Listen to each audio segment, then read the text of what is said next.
Dedicated to Eastern and Southern Kentucky, this is WYMT Mountain News at 6.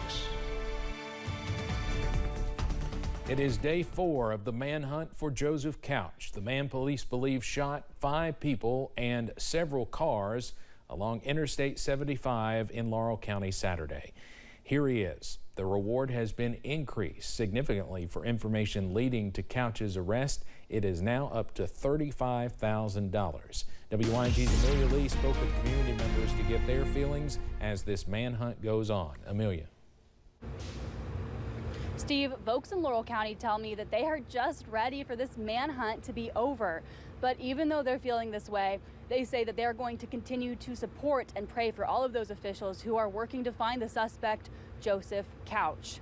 I talked to a couple of folks here in Laurel County, and they say that this I-75 shooting is something they never expected to happen here.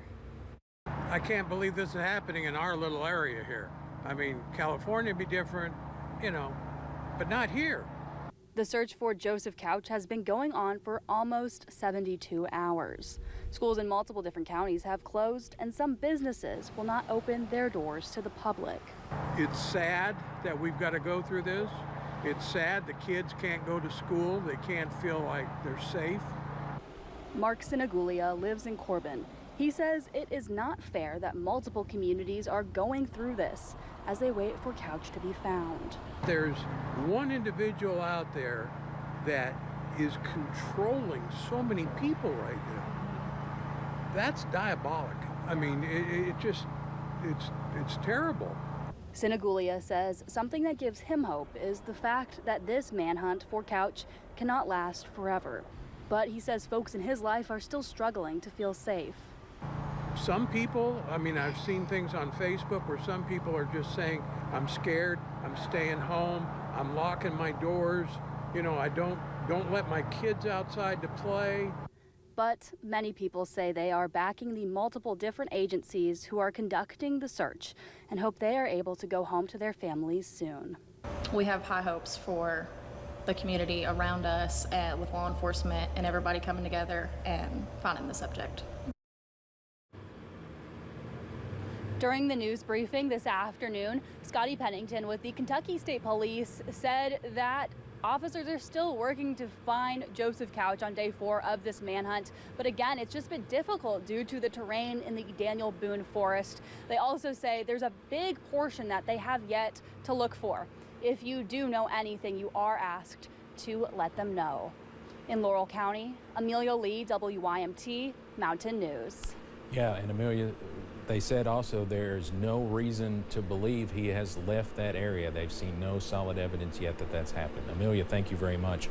Well, the man who's the subject of this manhunt did serve some time in jail earlier this year. Joseph Couch was arrested after his neighbor swore out a warrant against him. That neighbor says it was over a threat, and he's talking to us today about what took place. WYMT's Phil Pendleton spoke to him and has more. A Knox County man says he had no trouble with Joseph Couch when he moved into his home in the Gray community a few years ago. He was a very quiet person. Like I said, up until this past February, you know, he did socialize with us. You know, he would say hi. He would let his son come over here. The neighbor who wanted his identity concealed says something changed in February of this year. He says Couch threw a rock at his dog and got upset when confronted about it. Next thing I know, the man goes in his house, comes back out, and me and my 9-year-old are staring at a man with an AR pointed at us and said the next time that he would shoot us and the dog. The warrant does not state the weapon was pointed at them, and a Knox County deputy says the charges would have been different had it stated that. Regardless, Couch was arrested and did serve some time in jail. Even after the threatening to shoot me an incident and everything else, I still tried to make peace with him. Couch's neighbor tells us that this dog was injured during the incident. He says that the dog was then found dead several days later, found in a fence row. He says he's not sure if the dog died the result of the rock throwing incident or if something else happened. The neighbor says Couch's behavior had been odd over the past few months leading up to the situation that happened Saturday on the interstate. I can't even speculate why he did what he did or what pushed him to do what he did. He says it's simply a very unfortunate situation for everyone and feels for Couch's family as well. We've had to deal with all of this. In Knox County, Phil Pendleton, WYMT Mountain News. Officials said that terroristic threatening charges were later dropped because the victim did not appear in court. But the neighbor tells us he was never made aware of a court date to come to. The USDA announced that certain parts of the Sheltowee Trace Trail will be closed to the public as law enforcement continues their manhunt. As of right now, we have been given a list of the different parts that are now closed, and those include Section 20 and 26 and portions of Section 21 to 25. That includes the McKee Trail, Horse Lick, Rock Castle, Wildcat, Hawk Creek, Big Dog, and Laurel Lake. These are all located between US 421 and Kentucky 192. Governor Andy Beshear released a new statement about the ongoing search for Joseph Couch this afternoon. It says, quote, "I am in touch with local leaders and receiving regular reports on the manhunt in Laurel County. Multiple state agencies, including Kentucky State Police, Kentucky Emergency Management, and Kentucky National Guard, are assisting. This is a scary time for many in the community, and law enforcement are working quickly while prioritizing safety." State Senator Brandon Storm also gave us a statement about the ongoing situation, saying, quote, "This is a resilient and united community, and we are in pain after this senseless tragedy.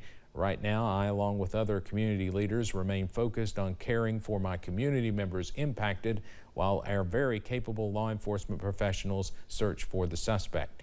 We will come together, stand strong, and extend our love and support to all those who need it. Let us all lift every person affected up in prayer." One person has been detained following a deadly shooting in Wayne County. That shooting happened in the area of Highway 766. According to Wayne County Emergency Management, one person was killed. Their name has not been released. Officials searched in the woods near the scene before eventually finding a person of interest, and that person has now been detained.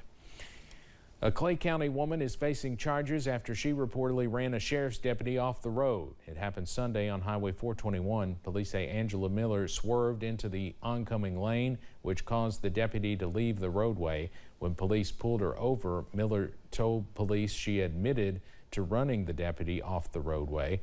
Miller also told police she had been taking controlled substances. She was taken to the Clay County Detention Center. Yeah, some places had a little bit of a chilly start this morning. Williamsburg actually broke a record low today. Numbers for this morning played out like this. We made it to 43 in Hazard, 51 in Jackson. Prestonsburg made it to 47. Ashland made it to 46. Moorhead made it to 48. Monticello checked in with an overnight low of 43. And right now, Monticello's at 82. Same story in Somerset, London, Irvin. Moorhead's at 81. And then that trend continues from Jackson over towards Hazard. Harlan's at 83. Jonesville is at 82. All is quiet right now on live pinpoint Doppler radar, and this will get a break for tomorrow as well. So when we get into Thursday night, that rain chances start to ramp up. Next 12 hours, though, keeps temperatures in the upper 60s and low 70s by the 9 o'clock hour. A perfect evening to fire up the grill. Why not? 11 o'clock, 67 degrees with clear skies, 57 by 7 a.m. When you wake up in the morning, we'll see temperatures in the low to mid 50s, upper 50s towards Jackson. I'll have your complete first alert forecast coming up in a few minutes. Steve? Eric, thank you. Officials in one Floyd County city are continuing to implement ways to recover from the July 2022 flood. WYMT's RJ Johnson shares some of the projects in progress. After flooding damaged the city of Wayland in 2022, Mayor Jerry Foltz has been working to find ways to bounce back. The process of rebuilding started the day the waters went out. That was a challenge. We're in a low-lying area, so the sediment left back by the flooding was nearly overwhelming. As several people decided to stay and rebuild, he says they are working through several projects to decrease the impact flooding could have in the future. if we can't prevent it, then how do we at least lessen the chances of flooding in Wayland? So some drainage projects that we're doing that will help in that regard. We're looking at establishing a siren system, a warning system. The flooding in 22 occurred like at 3 o'clock in the morning.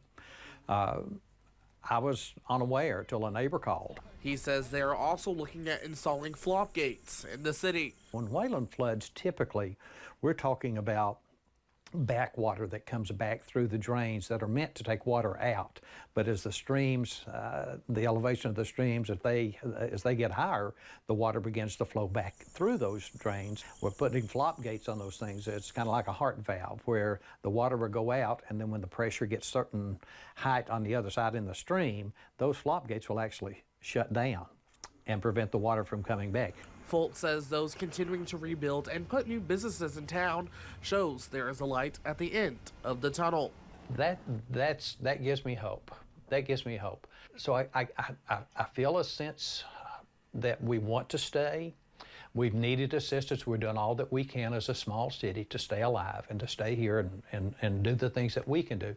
But there are things that we have to look to others to help with. To ensure future generations can enjoy the city.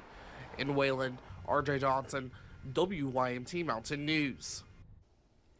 Folt says they've been working with several companies and organizations such as CSX, FEMA, and the Corps of Engineers. Attorney General Russell Coleman revealed a new $3.6 million two-year youth drug prevention initiative today. The Kentucky Opioid Abatement Advisory Commission unanimously approved the Better Without It campaign, designed to reach young Kentuckians through social media, streaming platforms, and college campuses. The campaign will also support existing school-based programs and enhance youth-focused prevention efforts.